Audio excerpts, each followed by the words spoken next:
Guy Wagner, bonjour. Bonjour.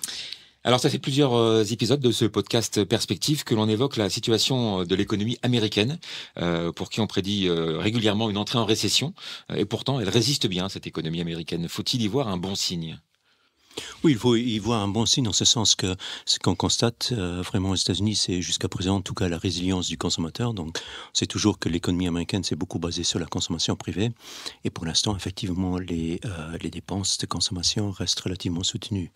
Maintenant, d'un autre côté, on peut s'inquiéter aussi un peu de l'absence d'autres facteurs de soutien, puisque c'est effectivement essentiellement la consommation privée qui semble soutenir l'économie américaine et partant un peu l'économie mondiale.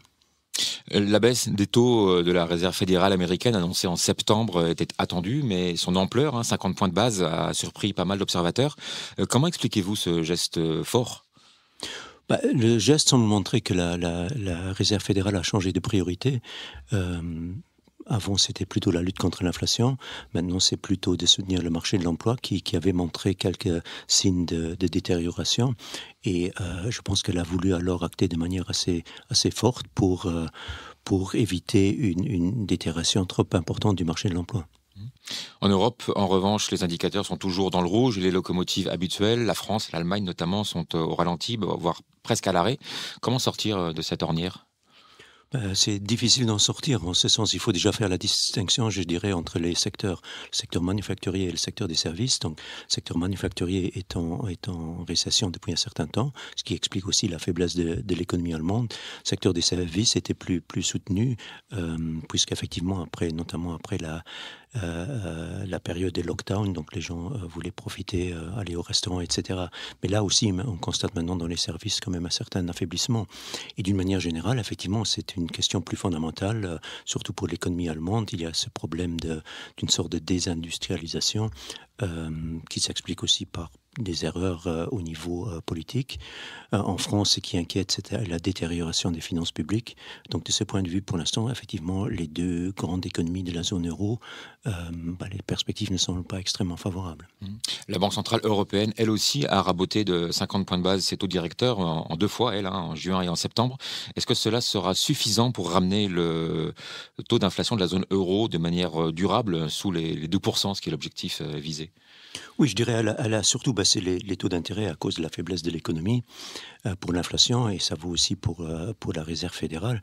On peut se poser la question si la baisse des taux n'est pas prématurée. Donc, quand on regarde l'inflation, surtout le noyau dur de l'inflation, on reste quand même clairement au-dessus de ces fameux objectifs de 2%.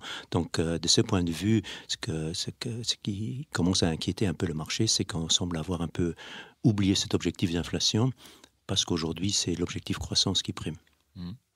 La Chine non plus n'est pas au mieux actuellement et a récemment annoncé des mesures monétaires et fiscales destinées justement à relancer l'activité économique.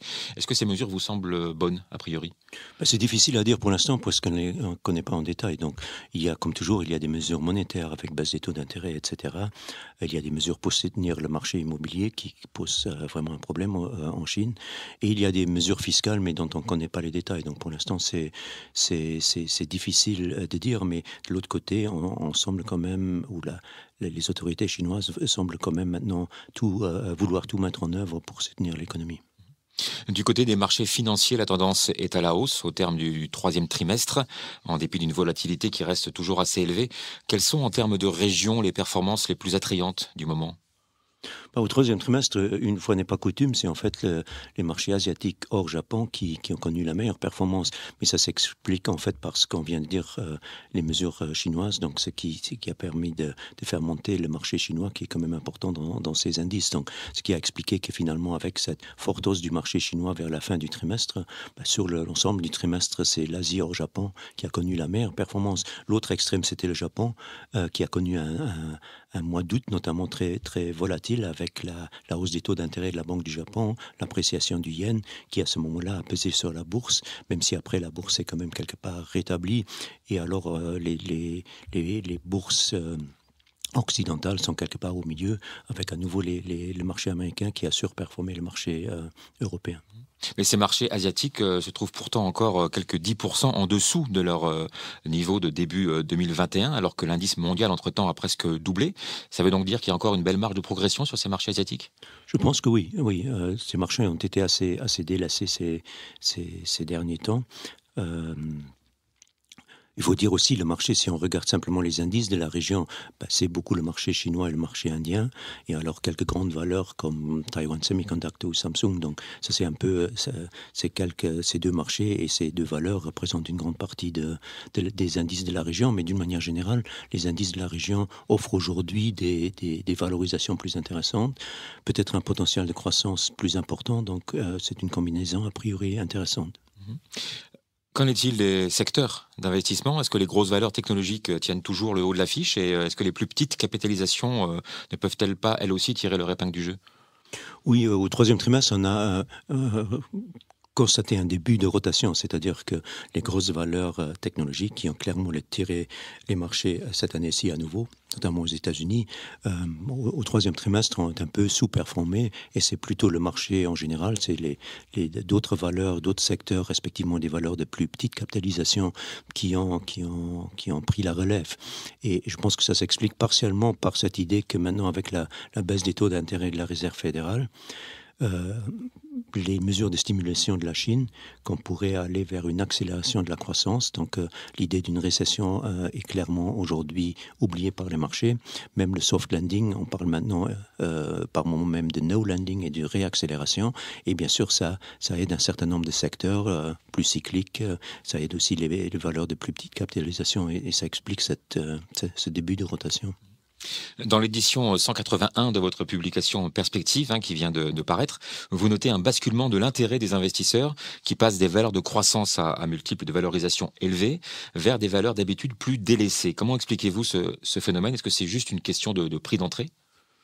Oui, mais c'est aussi un peu ce que je viens de dire, c'est-à-dire pendant un certain moment, donc il y avait cette crainte de récession, il y avait un peu les valeurs technologiques qui semblaient montrer de la croissance structurelle, donc un peu indépendamment de la situation économique, donc qui avaient clairement la faveur des marchés. Bien sûr, en plus, elles ont capté l'imagination avec des thèmes comme l'intelligence artificielle, etc. Et là, maintenant, avec cette idée qu'on pourrait peut-être avoir une réaccélération de l'économie, il y a plus de valeurs où les investisseurs sont prêts à regarder d'autres valeurs et effectivement, souvent, ces autres valeurs offrent des multiples de valorisation nettement plus faibles. Dans le contexte global actuel, où on note beaucoup d'aggravation des déficits budgétaires nationaux, le marché obligataire semble être une victime collatérale avec une perte d'intérêt comparée au marché action. Est-ce que c'est une tendance qui, selon vous, est appelée à durer et quelles pourraient être les voies de sortie un peu de ce marasme? Oui, je pense que la tendance est vouée à durer. Je parle surtout alors des marchés obligataires et les emprunts d'État des pays du G7, donc les grands pays industrialisés. Là, on constate un peu partout une dette publique élevée, un déficit budgétaire important, aucune volonté de revenir à une rigueur budgétaire plus importante. Et donc, effectivement, qui dit déficit budgétaire élevé dit émission d'emprunts. Et on peut se poser la question qui va encore acheter tous ces emprunts. Donc, clairement, je pense qu'aujourd'hui, sur les marchés obligataires, on assiste à un changement de paradigme, en ce sens que le segment traditionnellement considéré comme le moins risqué, c'est-à-dire les emprunts d'État des pays industrialisés, devient nettement plus risqué et que c'est peut-être d'autres segments, comme notamment éventuellement même les emprunts d'État des pays émergents, voire même les emprunts corporate, qui offrent peut-être plus de potentiel, tout en étant bien sûr plus volatiles.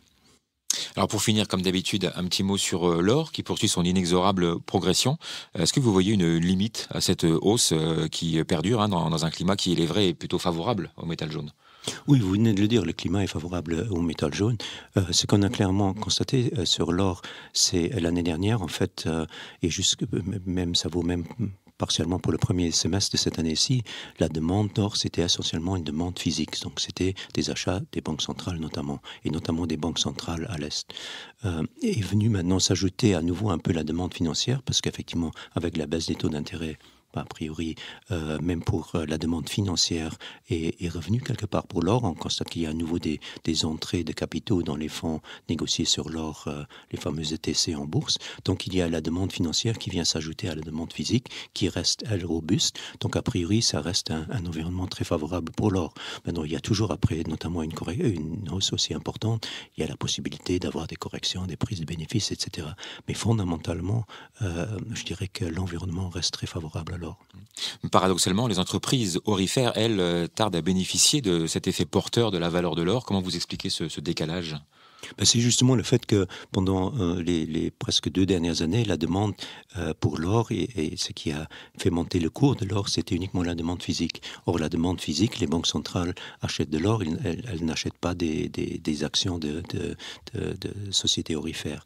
Et ce n'est que vers le deuxième trimestre de cette année-ci que la demande financière est progressivement revenue. Et c'est à partir de là qu'on constate effectivement que les entreprises aurifères participent maintenant à la hausse du cours de l'or. Ça veut dire que c'est le bon moment, justement, pour investir dans ces entreprises aurifères ? Je pense que dans beaucoup de cas, oui, parce qu'en fait, quand même, la variable qui est la plus importante pour elle, c'est le cours de l'or.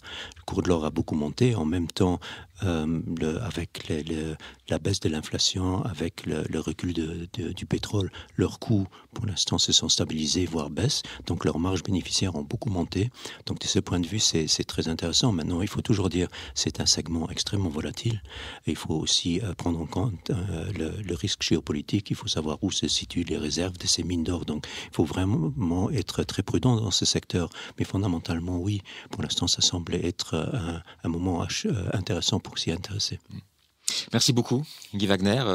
Plus d'informations, d'analyses, de détails, bien sûr, à retrouver dans l'édition 181 de la publication Perspective. Merci beaucoup encore. Merci à vous.